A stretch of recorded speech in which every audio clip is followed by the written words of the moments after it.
membahas sebuah kasus menggembarkan dari Chongqing, China.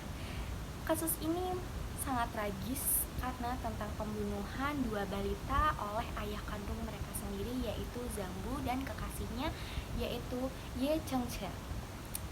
Kasus ini bukan hanya tragedi keluarga, melainkan juga memperlihatkan sisi gelap, tekanan sosial, dan dinamika hubungan, serta relevansinya dengan teori dan materi sosiologi.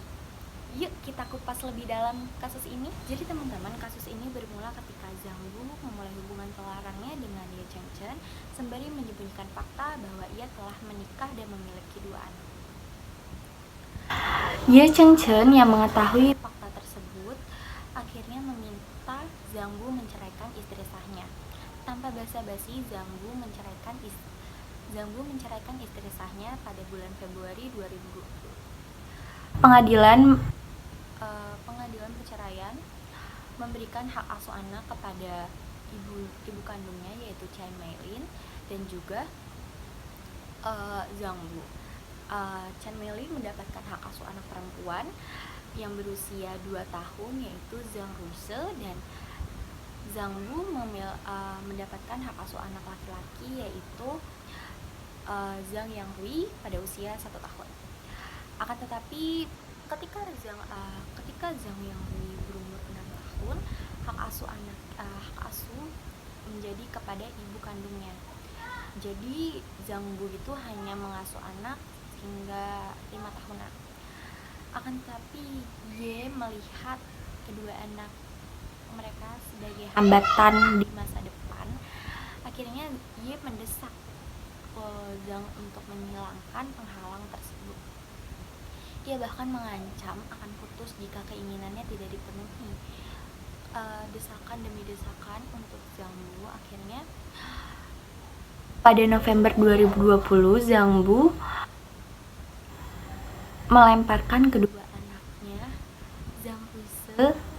Zhang Ruise yang berusia 2 tahun dan juga Zhang Yanghui yang berusia 1 tahun dari lantai 15 apartemen di Chongqing.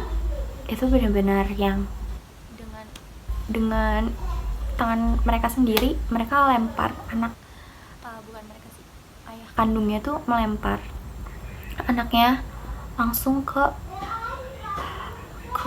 lantai bawah taman gitu kalau nggak salah. Jadi dengan tangannya dari jendela langsung dilempar.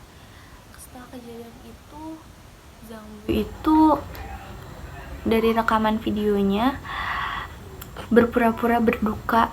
Dia tuh menjedorkan kepalanya ke tembok kayak orang depresi, benar-benar yang psikopat banget. Dan Ye Chengchen itu juga sama, kayak merasa mereka tuh nggak salah, bukan mereka yang melakukan, padahal dengan jelas mereka yang melempar anak yang tidak ada salahnya sama sekali dari lantai 15. Setelah kejadian itu, akhirnya investigasi yang mengungkap kebenaran dan fakta sebenarnya bahwa Zhang serta Ye merupakan pelaku utama dalam pembunuhan dua balita yang tidak bersalah itu. Pada bulan Desember 2021, pengadilan menjatuhkan hukuman mati kepada mereka yang akhirnya dieksekusi pada Januari 2024 melalui berbagai proses hukum. Kasus ini memicu kemarahan publik China dan internasional. Banyak orang mempertanyakan bagaimana seseorang bisa tega membunuh darah dagingnya sendiri demi kepentingan pribadi dengan tekanan pasangan. Itu benar-benar aneh sih. Kasus ini sangat menarik jika kita telaah dengan perspektif sosiologi. Berikut beberapa dari teori dan juga materi sosiologi yang terkait. Yang pertama yaitu teori dari Robert K. Merton, Stand Theory.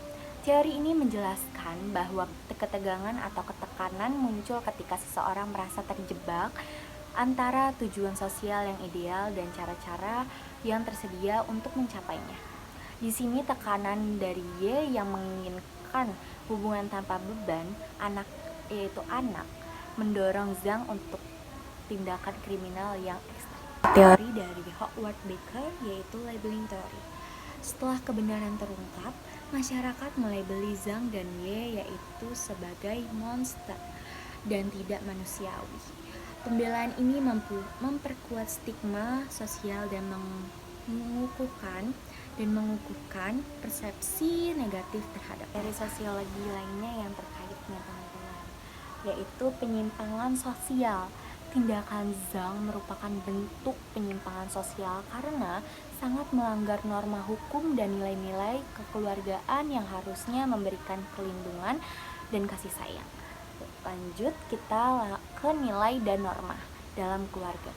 Keluarga idealnya menjadi tempat aman dan penuh kasih. Namun kasus ini ambisi pribadi mereka dan tekanan sosial yang mengikis nilai tersebut. Selanjutnya itu ada hukuman sosial dan hukum. Selain sanksi hukum berupa hukuman mati, masyarakat juga memberikan sanksi sosial loh teman-teman.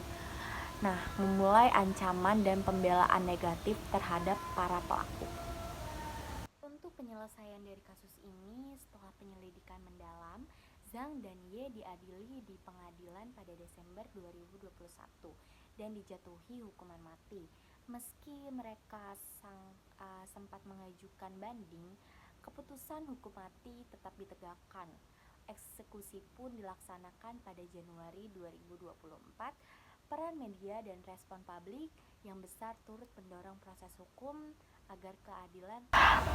Nah, jadi itu dia teman-teman, kasus ini mengajarkan kita tentang bahayanya tekanan sosial serta pengaruh negatif dalam hubungan.